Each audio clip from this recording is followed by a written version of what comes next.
we're going to go through quadratic models, and we went through an example similar to this the other day about linear models. So we're going to try to set up roughly the same. We have a set of data, and we don't really know what this data represents, what kind of relationship it is. Okay, so I'm going to quickly look at, and actually I haven't given these anything. We're going to call these hours and points. Okay, so we need to choose an independent and a dependent variable. And when it comes to time, where does time usually fall? As an independent or a dependent variable? Yeah. And why is that? We usually cannot affect time. We don't have the skills for that yet. Theory we might. That's not important to what we're talking about, so let's not get off track. So, for the most part, time is our independent variable. So hours is our independent, and points are going to depend on our hours, so this is our dependent. Independent stands for which axis? Yeah, the x-axis. Which means dependent by default is our y and our x-axis. So when I quickly look at my x-axis, I go from 0 to 4. I have 1, 2, 3, 4, 5, 6, 7, 8 slots.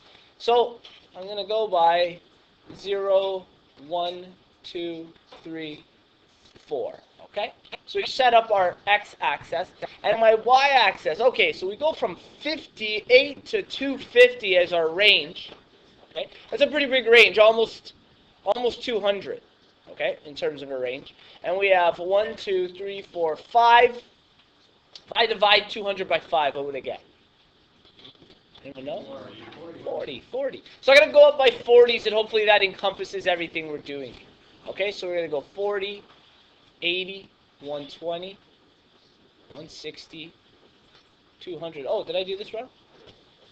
2, 3, 4, 5. I definitely did. Okay. This is what we could do instead. Oh, sorry, because the range is not from 0. The range is from 58. So, that's okay. Good learning part. Have you guys seen this before in a graph where we break the bottom? Yes. Yeah, so we're going to break the bottom, and we're going to start at a value of 50, let's say. And then from there, we're going to go up by 40s, and that should give us what we need, I think. Okay? So, let's go up by 50, 100... 200. Actually, let's go up by 50, so that fits out really nicely. It's nice and round. Yeah, you're right. I should have listened to you, Justin. Okay, so we've got everything here. And we don't even need a broken line for this. How ridiculous. Okay, so let's plot what we do have. 0 and 250 is right up here. 1 and 238, maybe around here. 2 and 202. 3 and 142, probably be around here. And then 4 and 58 is about here. No, it's about here. Okay. So, does this look like it would be a linear relationship? If we were doing a scatter plot, it kind of looks like I might be able to fit a line through that. Maybe a curve would be a little better. From our graph, it's really hard to tell. Okay? So what we're going to do is we're going to take these values and we're going to find out the differences, the first and second differences. So remember we had our x and our y, which is essentially our hours and our points. We went from 0 to 4 on our x-axis. And our y, we went 250, 238, 202, 142, and 58. Okay? So we're going to test to see if it's linear. The first thing we're going to find are our first differences. Okay? And if you guys recall, we take the bottom number and subtract the top. So we take 58 and subtract 142. 58, subtract our 142, negative 84. Next, we take the 142 and subtract the 202.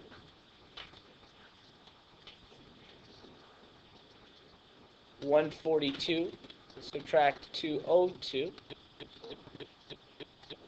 Negative 60. What is that already telling us? It's probably not linear, unless this is the only one that's kind of falling outside of our straight line. Maybe it could be an outlier. 202 subtract 238. When we go from the bottom, it gives us a good idea of what's actually, if it's a negative or positive relationship. Okay? So because this one's heading downwards, it's a negative relationship, and we're getting negative values right now. subtracted 238. So negative 36. So yeah, it's definitely not looking linear. And let's do the last one. 238 subtract 250. What does that give us? Negative 12? Perfect. Okay, so our first differences did not end up being the same. So is this linear? No, so it's definitely not a linear relationship. So even though here looks like we might be able to kind of fit a line through it, it's not perfect. To tell if something's quadratic, we're going to take second differences. Okay, so that is, and in each case, we have to take the first differences. We're then going to subtract them the exact same way. We're going to start at the bottom. Okay, so we'll take our negative 84, subtract our 60, or negative 60, I should say. Subtract our negative 60. So 84 when it's negative, subtract 60 when it's negative, equals negative 24. Okay. Negative 60, subtract negative 36. Now if I have two negatives together, anyone know a quick way to, yeah, I can make them just positive. So negative 60 plus 36, and that actually equals negative 24. And then I take the next pair, negative 36, negative 12, negative 36. And because it's two negatives together, it's kind of like a positive 12. And that gives us negative 24. So what did we just find? Yeah, second differences are the same. So what kind of relationship is that? Quadratic. Now, by looking at this, that would have been really hard to tell because we didn't have a lot of the information. We know quadratics usually make this shape, and that's what we're usually looking for. Okay? But this is, and I'll draw an example of one. So a quadratic model, it's heading downwards. Now we're used to seeing something like this, right? A parabola, or maybe like this. This one is a downwards parabola, and what I want you guys to notice is this is kind of like maybe just this part, okay? That's what we're probably looking at. So when we zoom into there, it becomes very difficult to tell if it is quadratic or not, and that's why we take the data and we test the second differences. Okay, so just because it doesn't look exactly like a parabola doesn't mean it isn't. We also sometimes might look at a relationship of just that part. Okay, and what this can be very misleading because sometimes we get this type of relationship, and this can be either quadratic or what we're going to learn about tomorrow is an exponential. So they can look very, very similar, and that's why we need to go through these second differences to distinguish. They give us a very good idea if something is quadratic or not.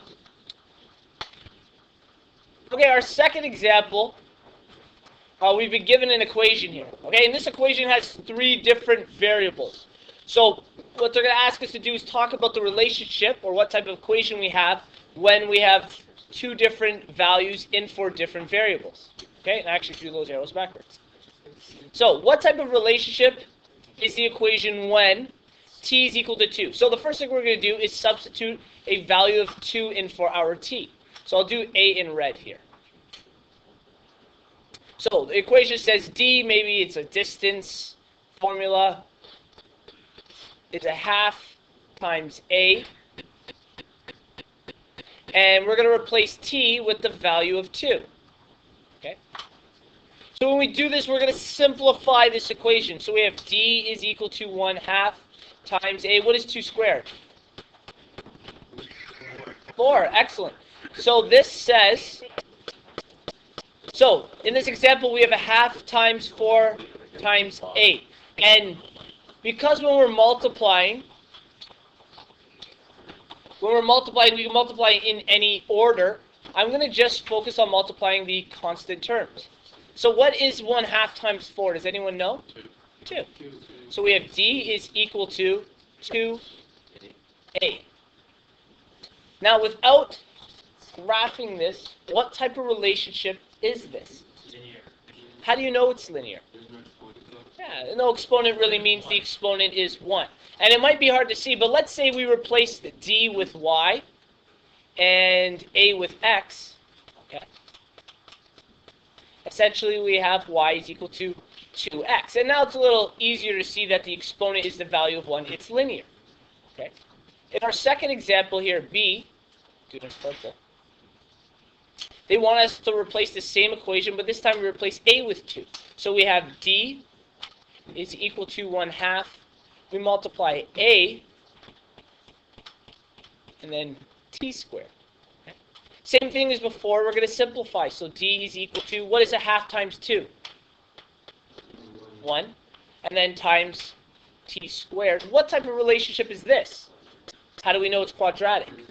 Yes, our exponent is the value of 2. And again, if we replace d with y, okay, and we don't technically have to write the 1 in, I'm going to replace t with x, y equals x squared. Okay? And essentially what these are as rough graphs is the first one would be a linear relationship like this, where the second one kind of gives us this type of relationship. Okay? So, to recap our ways of telling if something is quadratic, we take second differences, which means we have to take the first to test if it's linear, then if the second are the same. If it creates a parabola shape, which isn't always the best way because in our first example we were unable to tell. And when we look at the equation, if the exponent is to the power of 2, we know we have a quadratic relationship. If it's the power of 1, we have a linear relationship.